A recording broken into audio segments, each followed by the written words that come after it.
वचन में आ गए हैं, जहाँ परमेश्वर का वचन कुछ इस प्रकार से कहता है, मैं प्यासा हूँ। प्रियो, अक्सर हम अपनी कलीसियाओं में गुड फ्राइडे में इन वचनों को सुनते ही आए हैं कि मैं प्यासा हूँ, हे प्रभु इन्हें क्षमा कर, हे नारी देख ये तेरा बेटा है। लेकिन दर हकीकत अगर हम देखें तो क्या प्रभु यीशु मसीह वाकई प्यासे थे? क्यों? आपकी क्या राय है? यीशु मसीह प्यासे थे? चलिए, आप जवाब नहीं देते, कोई बात नहीं, करने की क्या बात है, हाँ या ना, दोनों में से एक सवाल तो होगा ही कोई। देखिए, अगर हम उनको संसारिक रूप से देखते हैं, क्योंकि उनका शरीर जो था वो मनुष्य का था, और जब एक मनुष्य के शरीर में ताड़नाएं पड़ेंगी, खून बहेगा, पसीना निकलेगा, उनके ऊपर तरह तरह की टॉर्चरिंग होगी, तो अवश्य है कि हमारा जो प्यास है, जिसको हम इंग्लिश में मेडिकल टर्म्स में कहते हैं डिहाइड्रेट हो जाते हैं लोग। अभी हम लोग यहाँ भी बैठे हुए हैं, थोड़ी सी गर्मी की वजह से हमारे पास बोतलें हैं, हम लोग मुंह में लगा के घटाघट 2-3 घूंट पी ही लेते हैं। लेकिन उस इंसान के बारे में सोचिए जो बृहस्पतिवार रात को पकड़ा गया, पूरी रात उसके ऊपर मुकदमा चला, दिन में अपने क्रूस को लेकर वो चला, कोड़े खाए, जिस्म लहू लुहान हो गया।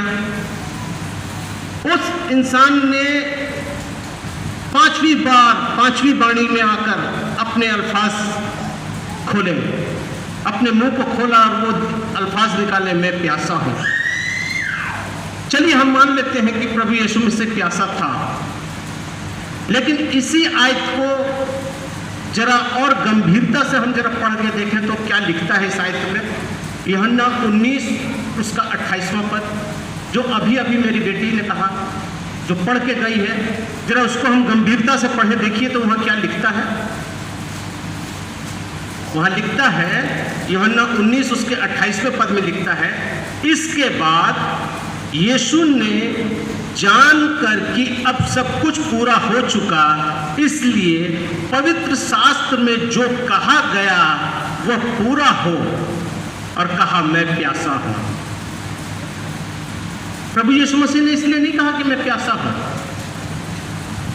प्रभु यीशु मसीह को शारीरिक पीड़ा तो थी, लेकिन उसकी प्यास कहीं और थी। क्या प्यास थी? मैंने अपने तीसरे अध्याय, जब मैं तीसरा सरमन या तीसरा पद पर बोल रहा था, मैंने कहा था कि सारी बातें व्यवस्था के मुताबिक हैं। यहाँ एक भी चीज व्यवस्था से बाहर नहीं है, एक भी चीज व्यवस्था के मुताबिक से बाहर नहीं है। यीशु मसीह का एक एक क्षण, एक एक चलना, एक एक बोलना, एक एक उठना बैठना, सब कुछ इस व्यवस्था की पुस्तक में लिखी हुई है। आपको मालूम होना चाहिए कि यीशु मसीह के क्रूस पे जाने तक 66 व्यवस्थाएं थीं, 66 भविष्यवाणियां थीं, जो यीशु मसीह ने अपनी पुरानी व्यवस्था को इस क्रूस पर पूरा किया। अगर आपको पर्सनली मुझसे बात करना है, मिलना है, इस बारे में जानना है, तो आप मुझसे मिल सकते हैं, बात कर सकते हैं। इन वो आयतों को मैं आपको बताना चाहता हूँ, क्योंकि आप लोग मसीह हैं, ये जानना जरूरी है। बाइबल में लिखा है पुरानी व्यवस्था में कि उसकी हड्डी ना तोड़ी जाए। यीशु मसीह की हड्डी नहीं तोड़ी गई, उनको दोनों दांतों की हड्डी तोड़ी गई। उसके चिट्ठी उसके वस्त्रों पर डाली गई। इस तरीके से बहुत सी बातें हैं यीशु मसीह के संबंध में जो उस क्रूस पर घटित हुई। और आपको मैं बताना चाहता हूं, ये प्यास सिर्फ वो प्यास नहीं है जो यीशु मसीह ने उस समय कहा, ये आत्मिक प्यास है, वो आत्मिक प्यास है, वो प्यासा है हमारे लिए।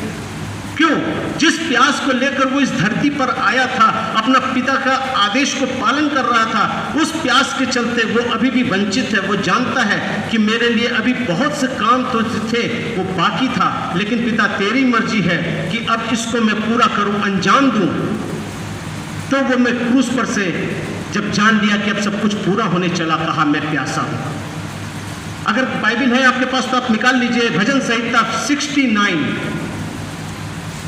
भजन संहिता 69 उसका 22वां पद पढ़िएगा कोई जल्दी। नहीं, 21वां पद। लोगों ने मेरे खाने के लिए इंद्रियास दिया और मेरे प्यास बुझाने के लिए मुझे सिरका पिलाया। क्यों? यीशु मसीह के जन्म से बहुत पहले ही ये पुस्तकें लिखी जा चुकी हैं। उस समय ये भविष्यवाणी हो चुकी थी कि उसको क्रूस पर जो है वो सिरका ही पिलाया जाएगा। आज हम इतनी गंभीरता से इन शब्दों को, इन चीजों को समझने की कोशिश नहीं करते।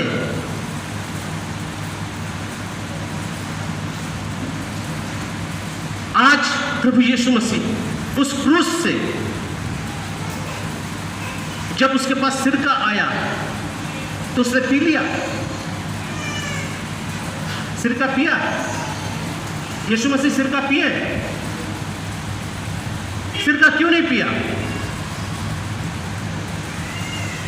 यीशु मसीह ने कभी भी दाखरस छोड़कर दाख मधु नहीं पिया। और मैं आपको बता देता हूं कि सिरका जो है वो दाख मधु के कैटेगरी में आता है। उसके अंदर में प्रिजर्वेटिव बनाने के लिए उसमें मसाले मिलाए जाते हैं, उसको नशे में फाउंड किया जाता है, तब वो जाकर दाख मधु बनता है।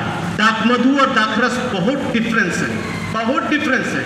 आज लोग ये धारणा लगा के बैठे हैं कि ईसाई लोग अपनी पाकशाह में शराब का इस्तेमाल करते हैं। मेहरबानी से मैं उन लोगों के जहन में ये चीज़ देना मांगता हूँ कि दाखरस जो है वो प्योर अंगूर का रस होता है, और दाख मधु जो होता है जब तक उसमें मसाला मिलाकर उसको तैयार न किया जाए तब तक उसमें नशा नहीं आता है।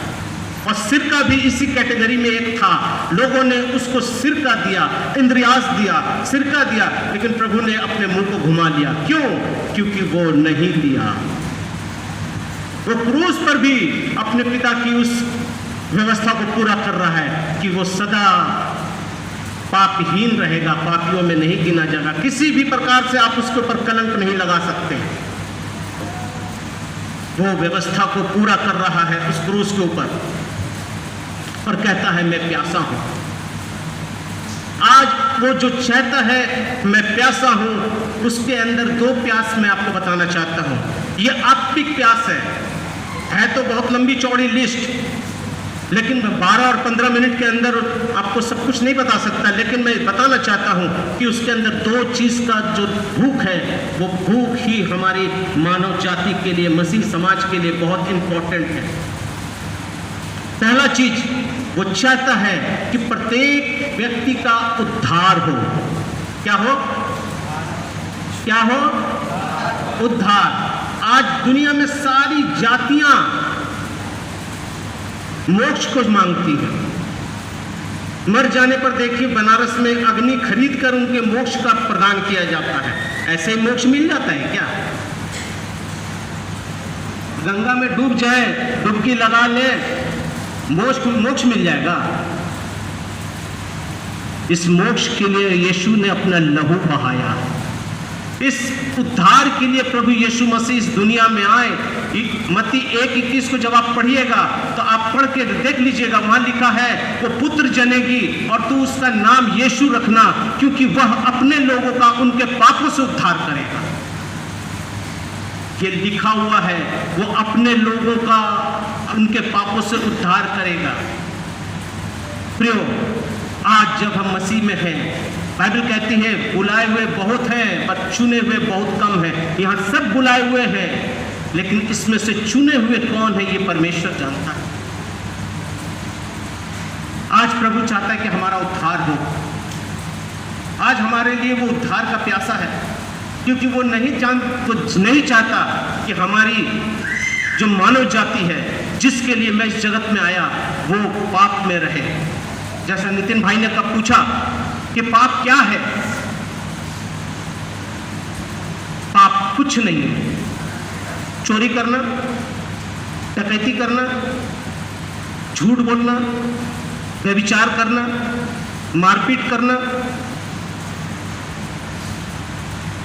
ये बच्चों की संडे क्लास में आपको समझाने के लिए अच्छी लगती है कि ये पाप है, ये मत करो, ये मत करो, ये मत करो, ये मत करो।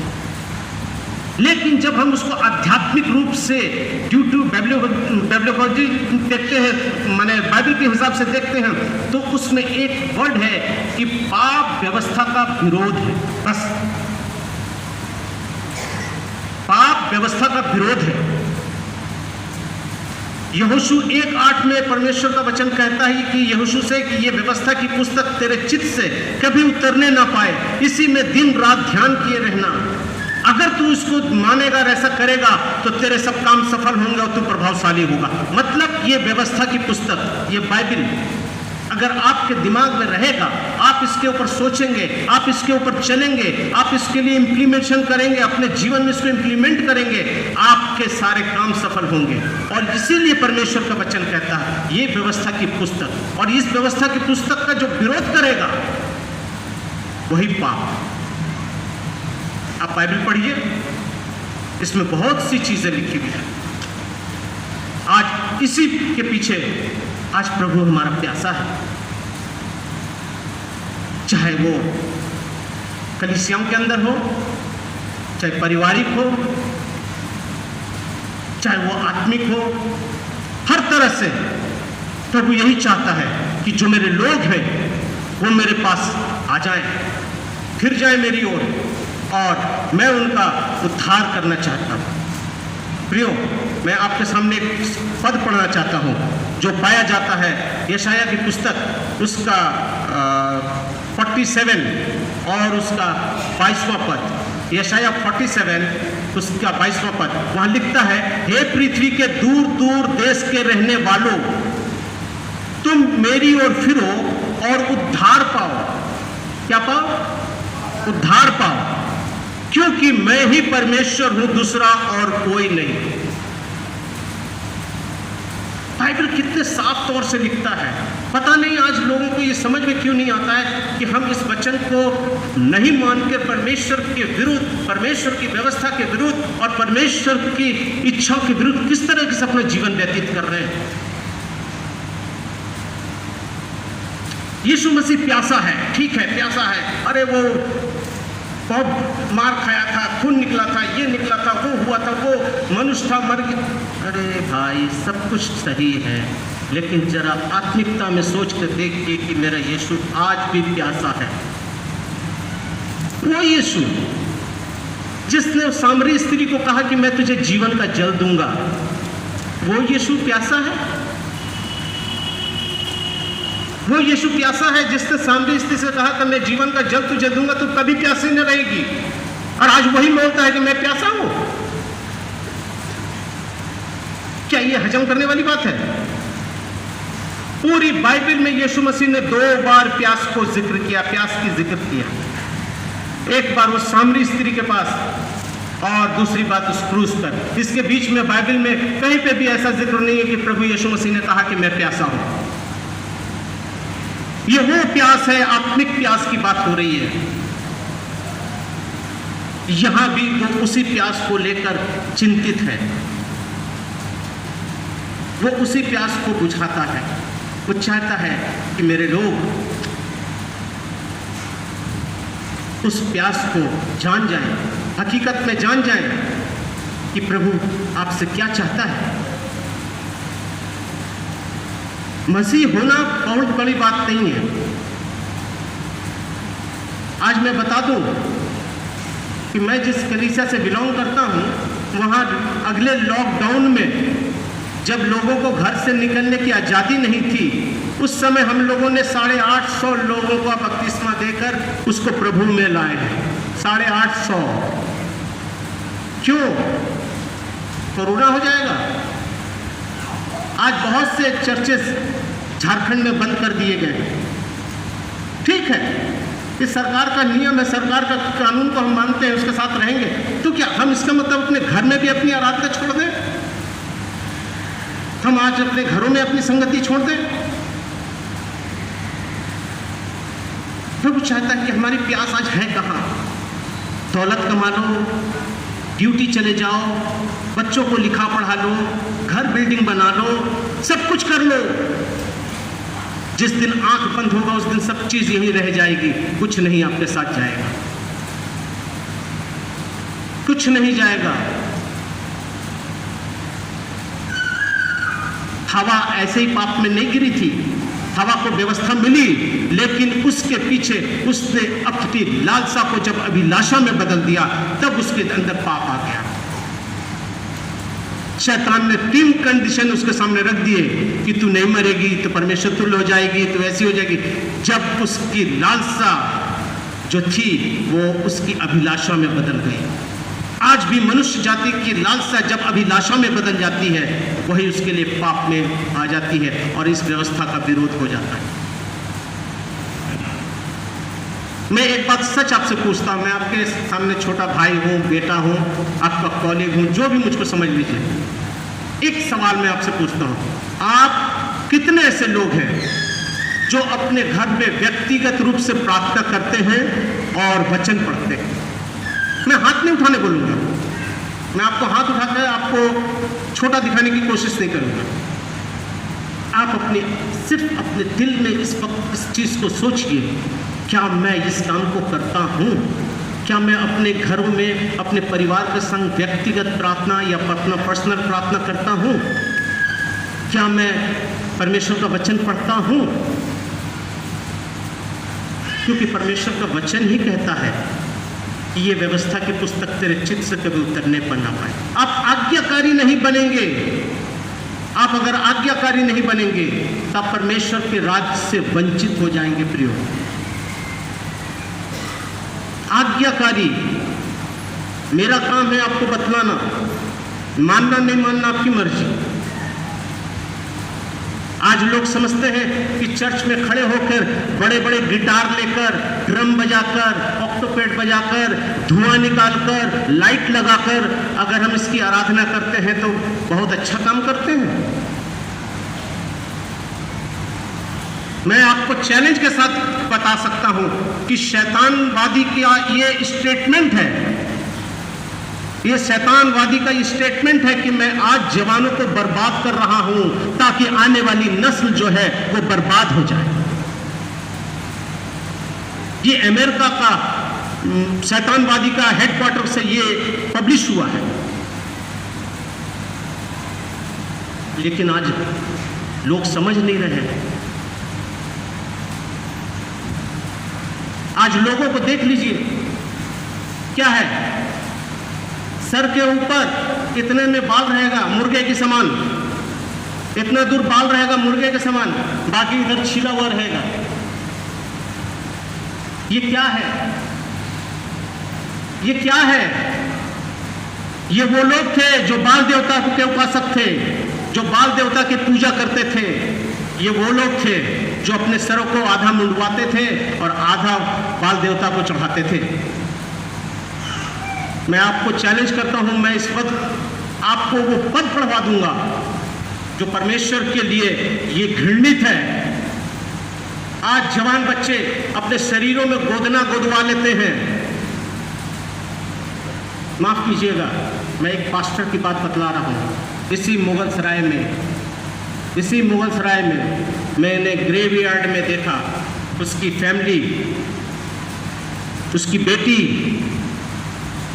दोनों के हाथों में इस जगह पर कुछ लिखा हुआ था गोदना से। मैंने कहा ये लोग कौन हैं? एक जन से पूछा कौन है? बोला ये पास्टर की बेटी है। हमने कहा चलिए अच्छा है। क्यों प्रियो? तो पास्टर की बेटी को आज तक वचन पढ़ने का मौका नहीं मिला क्या? बहुत से माँ बाप अपने बच्चों को छूट दे के रखे हैं। ये परमेश्वर के लिए प्यास है।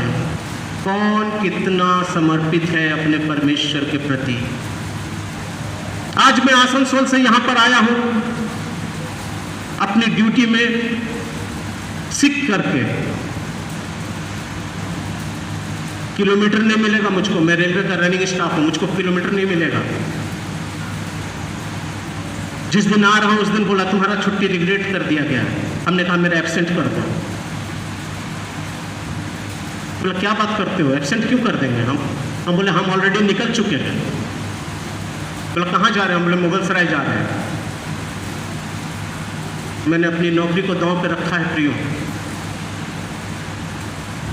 कोरोना मेरे को कोई डर नहीं है, ना मुझको नौकरी की चिंता है। भाई साहब ने, नितिन भाई ने मुझको 2 शब्द कहे कि भैया आपको आना है, आप आ सकोगे? मेरे दिल में ऐसा लगा कि जैसे वही हो गया ना, जैसे मक्खी जो होती है ना वो घाव को खोजती है, जहाँ खुला हुआ घाव रहेगा मक्खी जाकर उसी के पे बैठेगी। चोर जो होता है ना, डाकू जो होता है ना, वो दांव खोजता है, कहाँ से खुला मिलेगा ना कि इसके घर में सेंध लगाओ। तो हम वही जात हैं, हमें बस प्रभु के लिए मौका मिलना चाहिए, फिर कैसे आना है नहीं आना वो हम समझ लेंगे। हमने अपनी वाइफ को कहा कि अगर रिजर्वेशन मिला तो मिला, ठीक है, नहीं तो मैं कार से चला जाऊँगा। बोले कि 10,000 रुपये लगेगा सिर्फ पेट्रोल में, अभी 100 रुपये की लीटर है पेट्रोल।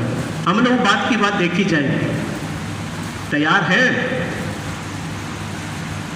लेकिन रिजर्वेशन मिल गया। प्रियो, आज उस भूख को अपने जीवन में बढ़ा लीजिए, उस प्यास को बढ़ा लीजिए जो आज मेरा यीशु उस क्रूस से कहता है मैं प्यासा हूँ। आज उस क्रूस से वो देख रहा है कि मेरे भाइयों में, मेरी बहनों में, मेरे बच्चों में, मेरी बेटियों में क्या है जो मेरे प्यास को खत्म कर दिया, मेरी इच्छा को खत्म कर दिया। मैंने जो क्रूस पर इसका अपना खून बहाया, तो खून को इन्होंने तुच्छ कर दिया। परंपराओं में, रीति रिवाजों में अपने आप को लवलीन कर दिया। प्रियो, मैं आपको चैलेंज के साथ इस वक्त परमेश्वर का आत्मा मुझको एक बात बता रहा है। मैं परमेश्वर की उपस्थिति में हूं, इसलिए मुझको परमेश्वर का आत्मा बहुत कुछ बतला देता है। अभी कितने ऐसे लोग हैं जिन पैरों के अंदर, हाथों के अंदर काला धागा यहां बंधा हुआ है। अगर है तो मेहरबानी से खड़े हो जाइए, अगर है तो खड़े हो जाइए, क्योंकि परमेश्वर का आत्मा बता रहा है यहां पर कोई है, कोई है, कोई नहीं है, कोई नहीं है।